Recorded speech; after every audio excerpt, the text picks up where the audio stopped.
Cette gloire de Jésus ne peut s'établir, régner que dans le cœur qui lui a voué une obéissance inconditionnelle, sans réserve, qui a eu le courage de croire à sa toute-puissance en lui, et qui, fort de cette conviction, s'attend à ce que tout ennemi soit réellement mis sous ses pieds.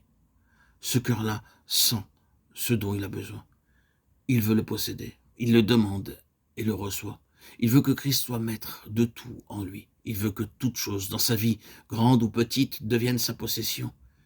Il veut être constamment éclairé et guidé par lui au moyen du Saint-Esprit. C'est aux disciples obéissants et qui aiment son maître que Jésus promet la présence de l'Esprit. C'est en celui-là que l'Esprit vient glorifier Christ. Ceci ne se fait que quand le moment en est venu pour l'âme croyante, quand les temps ont été accomplis. L'histoire de l'Église, dans son ensemble, se répète dans chaque individu, jusqu'au temps marqué par le Père, qui tient les temps et les saisons dans sa main. L'héritier est sous des tuteurs et des curateurs, et ne diffère en rien de l'esclave. Mais quand les temps ont été accomplis, Galates 4, 2, 4, quand la foi est vivante, l'Esprit du Christ glorifié entre avec puissance et lui-même habite dans le cœur. Disons plus encore, c'est l'histoire même de Christ qui se répète en nous. Dans le temple de Jérusalem se trouvait le lieu saint, en dehors du voile, et le lieu très saint au-dedans du voile. Pendant sa vie terrestre, Christ habitait et agissait en dehors du voile, dans le lieu saint. Le voile de la chair le séparait alors du lieu très saint. Ce ne fut que quand ce voile de chair fut déchiré, et que sur la croix il mourut définitivement au péché, qu'il put entrer dans le sanctuaire céleste, dans la pleine gloire de la vie spirituelle. De même, le croyant qui désire et veut voir l'Esprit glorifier Christ en lui doit apprendre quelque béni qui était d'ailleurs sa vie au service du Seigneur, qu'il y a pour lui quelque chose de meilleur encore.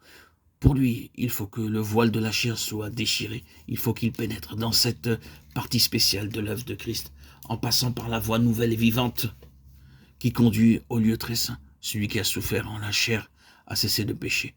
1 Pierre 4, 1. Quand nous apprenons à reconnaître que Jésus a pleinement triomphé de la chair pour entrer avec sa chair dans la vie spirituelle, et qu'en vertu de ce triomphe, il a toute puissance sur tout ce qui pourrait s'opposer encore en nous, quand nous croyons que par la force de l'Esprit, Jésus a libre entrée en nous pour demeurer et régner en nous, le voile tombe et la vie, qui ne se mouvait jusque-là que dans le lieu saint, se trouve en possession du lieu très saint, l'un et l'autre ne faisant plus qu'un en présence de la gloire. Cette rupture du voile, ce règne de Jésus glorifié dans le cœur, ne s'accomplisse pas toujours au son de la trompette et de joyeuses acclamations. Il se peut qu'il en soit ainsi pour quelques-uns, mais pour d'autres, ceci se passe dans le recueillement, dans le saint respect d'un silence que rien ne vient troubler. Le roi de Sion est encore le roi doux et débonnaire quand il entre dans le cœur des pauvres en esprit. C'est sans beauté ni éclat qu'il y entre. C'est là où les sentiments et les pensées se taisent que le Saint-Esprit vient le glorifier, répondant ainsi à la foi qui ne voit pas mais qui croit. L'œil de la chair ne saurait le voir pour le monde.